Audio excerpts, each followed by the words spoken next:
Hello दोस्तों, आज हम देखेंगे कहानी एक कुंग-फू पांडा की। और ये हमारे कहानी के हीरो हैं। इनका नाम है पो। फिलहाल तो वो सो रहे हैं और वो सपने में सभी दुश्मनों को बड़ी ही बहादुरी से मार रहे हैं, क्योंकि वो समझते हैं कि वो एक कुंग-फू वॉरियर हैं। तभी पो की आंख खुलती है और उसका सपना टूट जाता है। वो मोटा होने की वजह से हर जगह गिरता पड़ता रहता था, लेकिन उसको कुंग-फू का बहुत शौक था। उसने अपने कमरे में फ्यूरियस 5 की फोटो लगा रखी थी और वो उसे बहुत पसंद करता था और वो खुद भी एक कुंग-फू योद्धा बनने के सपने देखता रहता था, जबकि हकीकत में तो वो अपने पापा की नूडल्स की दुकान में काम करता था। उनके पापा हैं मिस्टर पिंग, जिन्हें अपने खानदानी नूडल्स की शॉप पे बहुत ही गर्व है और वो ये भी चाहते हैं कि पो आगे चलकर नूडल्स का ही बिजनेस संभाले, क्योंकि मिस्टर पिंग अपने नूडल्स में एक सीक्रेट इंग्रेडिएंट्स डालते हैं जो सिर्फ उन्हें पता है और जिसकी वजह से सारे लोग वहां पे नूडल्स खाने आते हैं। दूसरी ओर हम देखते हैं फ्यूरियस 5 मास्टर शिफू के साथ ट्रेनिंग कर रहे हैं। फ्यूरियस 5 है टाइग्रस, क्रेब, मंकी, वाइपर और मेंटिस, और ये है मास्टर शिफू। ट्रेनिंग के दौरान मास्टर शिफू को उनके मास्टर उगवे का बुलावा आता है और उगवे कहते हैं कि टाइलुंग जो अब तक कैद में है वो अब बाहर आने वाला है। ये सुन के मास्टर शिफू डर जाते हैं और उन्हें लगता है कि इतने हाई सिक्योरिटी होने के बावजूद भी टाइलुंग कैसे बाहर आ सकता है, लेकिन उगवे की भविष्यवाणी गलत नहीं होती। इसीलिए मास्टर शिफू अपने मैसेंजर को टाइलुंग की सिक्योरिटी बढ़ा देने को कहते हैं। टाइलुंग एक खूंखार वॉरियर है जिसे मास्टर उगवे ने ही जेल में डाला था। तभी शिफू उगवे से पूछते हैं कि अगर टाइलुंग यहाँ पे आ गया तो हमें क्या करना चाहिए।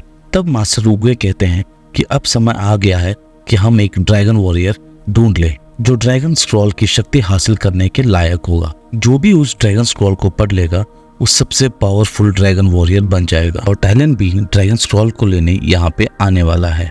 इसीलिए ड्रैगन वॉरियर को चुनने के लिए पूरे शहर में एक टूर्नामेंट रखा जाता है।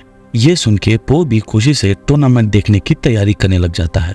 इससे पहले कि वो टूर्नामेंट देखने जाता तभी उसके फादर उसको पकड़ लेते हैं और उसे कहते हैं कि टूर्नामेंट में नूडल्स बेचो। ना चाहते हुए भी पो को उनके फादर की बात माननी पड़ती है, लेकिन टूर्नामेंट था जेड पैलेस टेम्पल में, जहाँ पे काफी सारी सीढ़ियाँ थी, लेकिन पो अपने नूडल्स के साथ ऊपर नहीं चढ़ पाया, इसलिए वो ठेले को वहीं पे छोड़कर सीधा टूर्नामेंट की तरफ निकल गया। लेकिन जब तक पो पैलेस पहुंचता है तब तक टूर्नामेंट शुरू हो चुका था और गेट भी बंद हो गए थे, जिसकी वजह से पो बाहर ही रह जाता है और अंदर टूर्नामेंट शुरू हो जाता है। और फ्यूरियस 5 अपना कमाल दिखा रहे थे और बाहर पो की सारी कोशिशें बेकार हो रही होती हैं। और वहीं पर पो को कुछ पटाखे दिखते हैं और वो उन्हीं पटाखों को कुर्सी पे बांधकर उनको आग लगा देता है, जिसकी वजह से वो हवा में उड़ने लग जाता है और सीधा टूर्नामेंट के बीचों बीच जाके गिर जाता है। और वहां पर वो सभी से माफी मांगने लग जाता है, लेकिन उगवे पो की तरफ इशारा करके उसे ड्रैगन वॉरियर घोषित कर देते हैं। शिफू नाराज होकर उगवे से पूछते हैं कि उन्होंने फ्यूरियस 5 को छोड़कर पांडा को क्यों चुना। और दूसरी तरफ वो बतख शिफू का संदेश लेकर प्रिजन में पहुंच जाता है, लेकिन वहां के चीफ को अपनी सिक्योरिटी पर पूरा भरोसा था, क्योंकि उनकी जेल को तोड़कर भागना बहुत ही मुश्किल है। और चीफ अपनी सिक्योरिटी दिखाने के लिए मैसेंजर को नीचे लेके जाते हैं और वो टाइलुंग को ये बताता है कि ग्रैंड मास्टर उगवे ने ड्रैगन वॉरियर चुन लिया है। ये सुनकर टाइलुंग को बहुत गुस्सा आता है और वो जो मैसेंजर बतख होता है उसका एक पंख अपने पास छुपा लेता है। दूसरी ओर पो पूरे पैलेस में घूम रहा होता है, सभी चीजों को देखकर बहुत ही खुश हो रहा होता है। तभी वहां पे मास्टर शिफू आ जाते हैं और पांडा की बहुत बेइज्जती करते हैं और कहते हैं कि इतना मोटा पांडा कभी योद्धा बन ही नहीं सकता। वो पो को डराने की कोशिश करते हैं और उसको ट्रेनिंग रूम में भी लेके जाते हैं, जहाँ पे पो की बहुत धुलाई होती है और सभी उसका मजाक भी उड़ाते हैं। बावजूद इसके पो रात को उनके पास जाके उनसे दोस्ती करने की पूरी कोशिश करता है, लेकिन पो से कोई भी अच्छे से बात नहीं करता। यहाँ तक कि टाइग्रस भी उसको कहती है कि वो यहाँ से चला जाए। ये सब सुनकर पो दुखी हो जाता है और अकेले एक पेड़ के नीचे जाकर बैठ जाता है। तभी वहां पर उगवे भी आ जाते हैं और वो पो से कहते हैं कि वो अपने पास्ट और फ्यूचर की फिक्र ना करके प्रेजेंट पे फोकस करे। दूसरी ओर टाइलुंग उस पंख की मदद से अपने सारे लॉक्स खोल देता है। जैसे ही गार्ड्स ने ये देखा वो काफी बड़े बड़े तीर लेके टाइलन की तरफ मारने लग जाते हैं, लेकिन टाइलन उन्हीं में से एक तीर से अपने जंजीर को काट लेता है और सभी गार्ड्स पर अटैक करने लग जाता है। टाइलन को रोकने की बहुत कोशिश की जाती है, लेकिन टाइलन अकेला ही उन सभी गार्ड्स को मार देता है और उस मैसेंजर को पकड़ के बोलता है कि शिफू को जाके बता दो कि असली ड्रैगन वॉरियर वापस आ रहा है। जब मास्टर शिफू पो को अगले दिन सवेरे ढूंढने जाते हैं तो वो अपने कमरे में नहीं मिलता। ये देख के वो खुश हो जाते हैं और उन्हें लगता है कि पो डर के भाग गया, लेकिन तभी वो देखते हैं कि पो पहले से ही ट्रेनिंग रूम में मौजूद है। ये देखकर शिफू बहुत गुस्सा हो जाते हैं और वो पो को कहते हैं कि वो फ्यूरियस 5 से लड़ाई करे। पो को तो कुंफू नहीं आता था, इसलिए वो फ्यूरियस 5 के हर एक मेंबर से अच्छे से पिट जाता है। आखिर में मास्टर शिफू भी उससे लड़ने लग जाते हैं, जिससे पो बहुत ही घायल हो जाता है। लेकिन पो यहाँ पे हिम्मत नहीं हारता, वो हर बार उठ खड़ा होता है। पो की हिम्मत देखकर मास्टर शिफू को और भी गुस्सा आ जाता है और इस बार मास्टर शिफू उसको उठाकर पैलेस के बाहर ही फेंक देते हैं, जिससे पो बुरी तरह जख्मी हो जाता है। पो की हालत देखकर मेंटिस पो का इलाज करने लग जाते हैं और कहते हैं मास्टर शिफू बहुत ही स्ट्रिक्ट हैं। तभी वहां पे टाइग्रेस आ जाती है और वो पो को बताती है कि मास्टर शिफू हमेशा से इतने स्ट्रिक्ट नहीं थे। कई सालों पहले टाइलन उन्हें अपने दरवाजे पर मिला था। शिफू उसे अपना बेटा समझकर पालने लगे। टाइलन में कुंफू का काफी हुनर था, तो शिफू उसे कुंफू सिखाने लगे, जिसकी वजह से टाइलन एक पावरफुल वॉरियर बन गया। शिफू को लगा था टाइलन एक महान योद्धा बनेगा, लेकिन ग्रैंड मास्टर उगुए ने उसके अंदर की लालच देखकर उसे रिजेक्ट कर दिया। ये सुनकर टाइलन को बहुत गुस्सा आया और उसने घाटी में तबाही मचा दी। उसने मास्टर शिफू पर भी हमला किया और ड्रैगन स्क्रॉल चुराने की कोशिश की, लेकिन ग्रैंड मास्टर उगुए ने नर्व अटैक से टाइलन को बेहोश कर दिया और उसे जेल में हाई सिक्योरिटी में बंद कर दिया, जिससे शिफू का दिल टूट गया और तब से लेकर आज तक उन्होंने किसी भी स्टूडेंट से प्यार से बर्ताव नहीं किया और हमेशा ही सबके साथ स्ट्रिक्ट रहे। तभी वो मैसेंजर मास्टर शिफू के पास आता है और कहता है कि टाइलन अपने कैद से भाग चुका है। ये सुन के मास्टर शिफू ग्रैंड मास्टर उगुए के पास जाके कहते हैं कि आपकी भविष्यवाणी सच हुई और टाइलन जेल से भाग चुका है।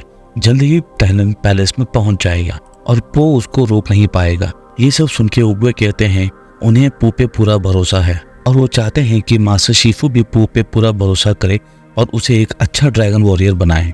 फिर उगुए उन्हें बताते हैं कि उनका टाइम आ चुका है और उन्हें जाना होगा और वो अपनी छड़ी मास्टर शिफू को देते हैं। शिफू उन्हें रोकने की कोशिश करते हैं, लेकिन देखते ही देखते उगवे हवा में गायब हो जाते हैं।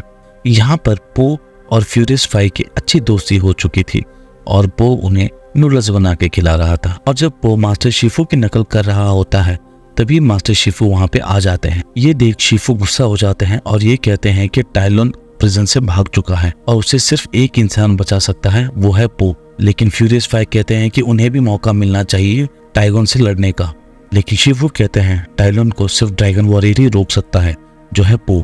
ये सुन के पो वहां से भाग चुका होता है क्योंकि वो जानता है कि वो टाइलन से नहीं लड़ सकता, लेकिन मास्टर शिफू उसे भागने नहीं देते और वो कहते हैं कि सिर्फ पो ही है जो उसे रोक सकता है। लेकिन पो मना करने लग जाता है। वो शिफू से कहता है कि वो उसके जैसे मोटे पांडा को कैसे ड्रैगन वॉरियर बनाएगा, जिसका जवाब शिफू के पास खुद नहीं होता। ये देख के पांडा भी निराश हो जाता है। वहीं दूसरी तरफ फ्यूरियस 5 शिफू को बताए बगैर ही टाइलन को रोकने निकल जाते हैं, क्योंकि वो जानते थे कि पो टाइलन को रोक नहीं पाएगा। अगले दिन शिफू को किचन से तोड़फोड़ की आवाज आती है और वो देखते हैं पो ने पूरा किचन खाने की तलाश में तोड़ दिया है।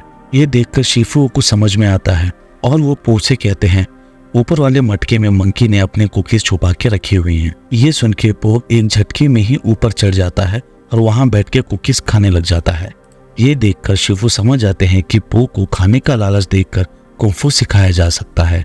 अगले दिन शिफू पो को उस जगह पे लेके जाते हैं जहाँ पे सारे कुंफू वॉरियर्स प्रैक्टिस करते हैं। शिफू वहां पर पो को खाने का लालच देखकर उससे ट्रेनिंग देते हैं और उस खाने के लिए पो बहुत ज्यादा मेहनत करता है और देखते ही देखते पो कुंफू सीख जाता है, जिससे मास्टर शिफू बहुत ज्यादा खुश हो जाते हैं। दूसरी तरफ फ्यूरियस 5 और टाइलन का आमना सामना होता है और टाइलन समझ जाता है इनमें से कोई भी ड्रैगन वॉरियर नहीं है। फिर इनमें लड़ाई होती है, लेकिन ये पांचों मिलकर भी टाइलन को हरा नहीं पाते हैं और आखिर में टाइलन नर्व अटैक से सभी को पैरालाइज कर देता है। वो सिर्फ क्रेन को छोड़ देता है, जो बाकी सबको लेकर जेड पैलेस में वापस आ जाता है। शीफू उन सबको ठीक कर देते हैं और पो से कहते हैं कि अब वो टाइलून से लड़ने को तैयार हैं और शीफू पो को ड्रैगन स्टॉल देते हैं, लेकिन पो देखता है कि ड्रैगन स्टॉल में कुछ भी नहीं लिखा। ये देखकर सभी हैरान हो जाते हैं कि ड्रैगन स्टॉल बिल्कुल खाली है।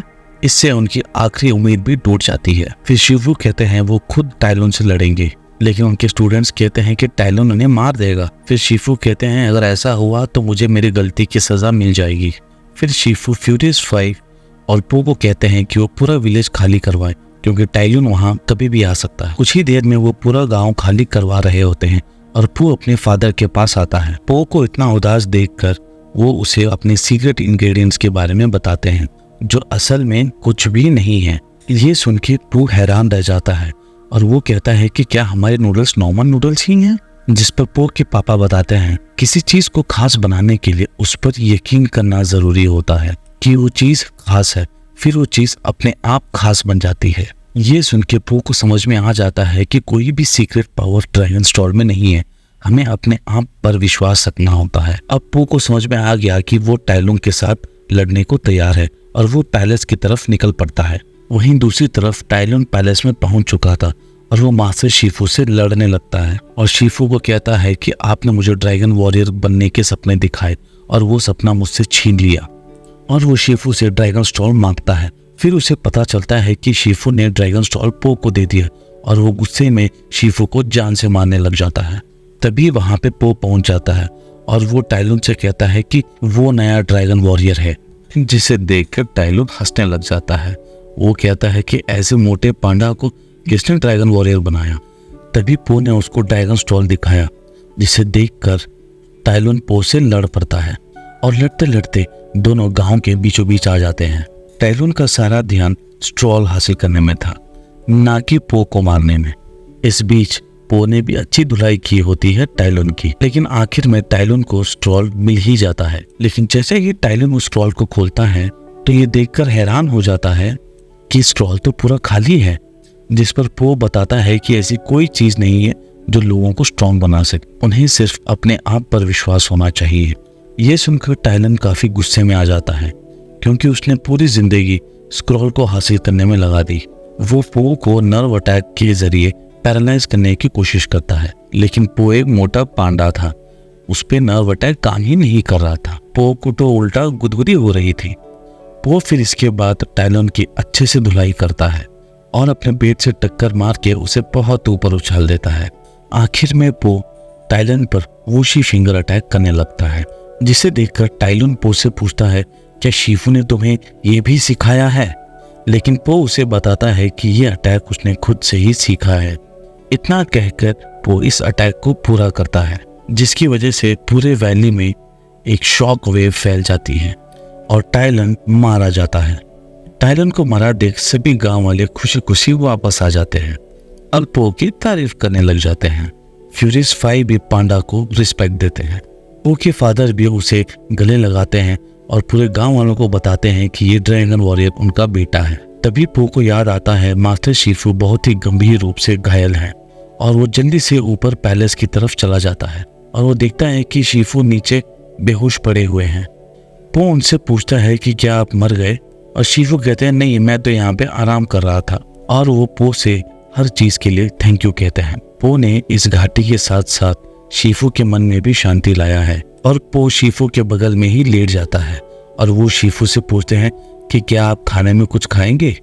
तो शीफू कहते हैं हाँ, और ये मूवी यहीं पर एंड हो जाती है। दोस्तों, ये था कुंग फू पांडा का पहला पार्ट। बहुत ही जल्द हम लोग लाएंगे दूसरा, तीसरा और चौथा पार्ट भी।